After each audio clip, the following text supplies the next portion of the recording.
first things first, how are you? I'm good. I'm warm. I've got a woolly hat on in the sun, which is not the best idea, but it's covering the fact that I haven't washed my hair for a few days. Okay. Well, before we talk about music, I'd like to go back quickly. Do you have a first musical memory? Yeah, I think my first musical memory is actually one of fear, bizarrely, and it's actually my parents playing Tina Turner and me being really scared by her voice, because I was like, why is she shouting? Why is she shouting? And it's really weird because now I love Tina Turner, but I remember being really affected by like, and sometimes like frightened by it actually, and just yeah. When did you get over this fear? I think it wasn't until I was probably about 13. Okay. So yeah, it stayed with me. But for sure. Was it then just Tina Turner, or was it? No. I like it was just because I'd never heard anyone sing like that before. Like, right. My parents had played Madonna and Elton John and that kind of stuff, but Tina Turner was just this crazy voice, and I just thought she was shouting. I was so confused. Whereas now she's like one of my favourite. Like, I have a Tina Turner T-shirt. Like, okay. I love her, but yeah, when you're a kid, you don't really get it. You're like, is she really unhappy? Like, is she angry at someone?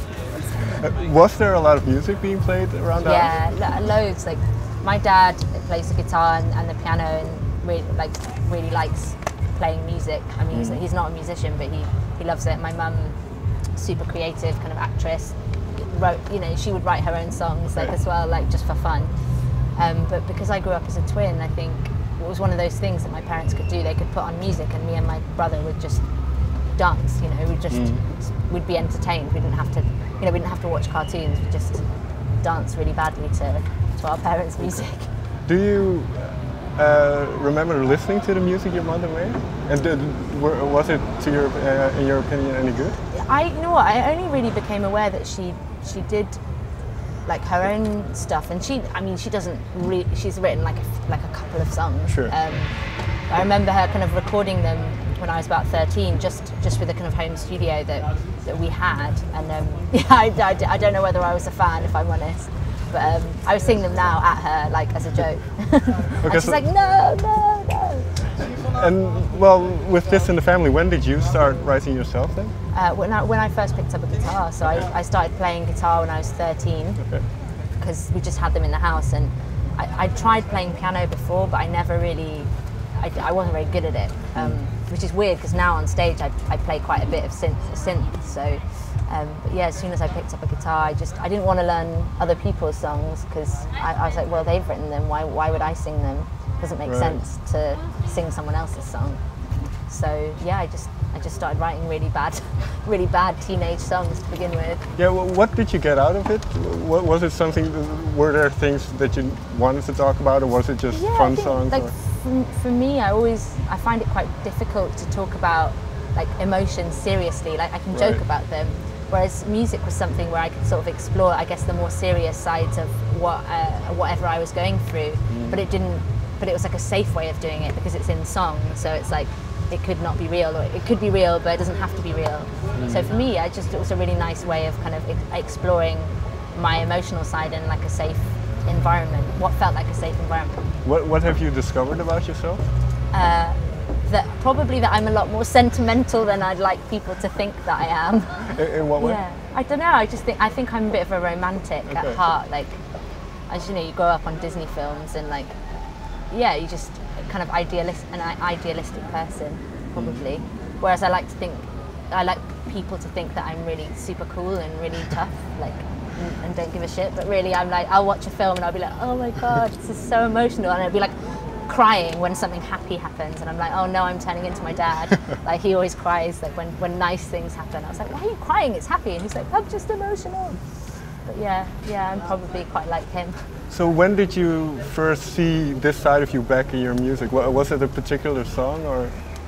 I don't know whether, I think it was just all the songs, to be honest. I think, that's where I went with music. I always wrote about what happened to me, or if I was, angry, or if I was upset, I would always pick up a guitar and write. And rather than like punching a pillow or, having an argument with someone, that's what I would do. I would sit and in half an hour I'd write an entire song. Whereas now it takes me like a long time to write songs because I'm probably more in control of my emotions as a grown up now that I'm older.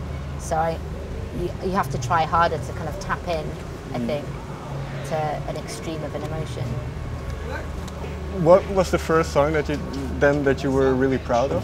I think it was a song called Funeral. Okay. And it's about that kind of, it was about that weird thing of, when something bad happens to you, and there's a part of you that's really upset that you're going through that, but then another part that enjoys the fact that people are like, is everything okay? Like, and people really look after you and are really nice to you when something horrible happens. So yeah, it was kind of this weird, I guess, exploration of that weird thing. I remember there being like a lyric about, I'm really frightened of flying, and I was just talking about, like if a plane crashes, kind of that, I'd have a really amazing speech to read at a funeral. Say if someone I love died in a plane crash, like it would really suck, but I'd have this like moment where people would feel incredibly like sorry for me. Like obviously that's never happened, and touch wood, it never will. But yeah, I think that was the first where I explored something a little bit kind of maybe difficult, or that not many people admit to, is that that weird part of psychology. And well, you mentioned that you used to pick up the guitar and write songs. Do you still do that, or is it now because the music changed? Mainly synthesizers now. Okay. So I rarely pick up a guitar and write that way anymore. I'd really love to go back to that, and for a second album and just kind of reconnect with what was my first instrument. But I think once I discovered synthesizers, I was so excited by them that I didn't. It was kind of like having a new love interest. Right. You're like, sorry guitar, I'm not interested in you anymore.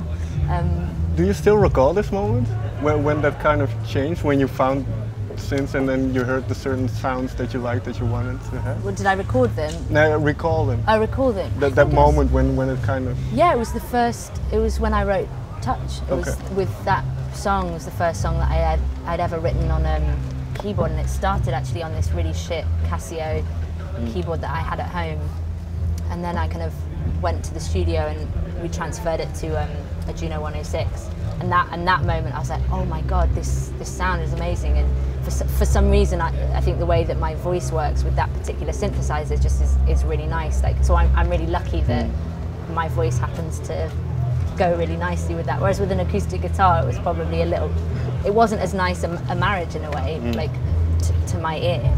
So yeah, it was just I never really looked back. And then did your influences change then from that point as well? Definitely. I think because I never noticed synthesizers before, because they didn't factor into my musical lexicon. Like I didn't understand that language. So once I started playing with synthesizers, I'd listen to a lot of, I'd re-listen to Michael Jackson again, or Dev Hynes, or Cyndi Lauper and Madonna, and kind of for the first time I would really hear what was going on synth-wise, which is really exciting, because before I'd only listened to the guitar or like the drums. So yeah, you kind of rediscover the things that you loved before, but in a totally different way. That's what's amazing about music. Can you give me one example of maybe an artist or a song that you found? Well, I remember, when Jai Paul released music, kind of being incredibly excited, and I loved everything that he did. But once I discovered synthesizers, I was really kind of just blown away by the sounds that he got, and I was just like, how are you doing that?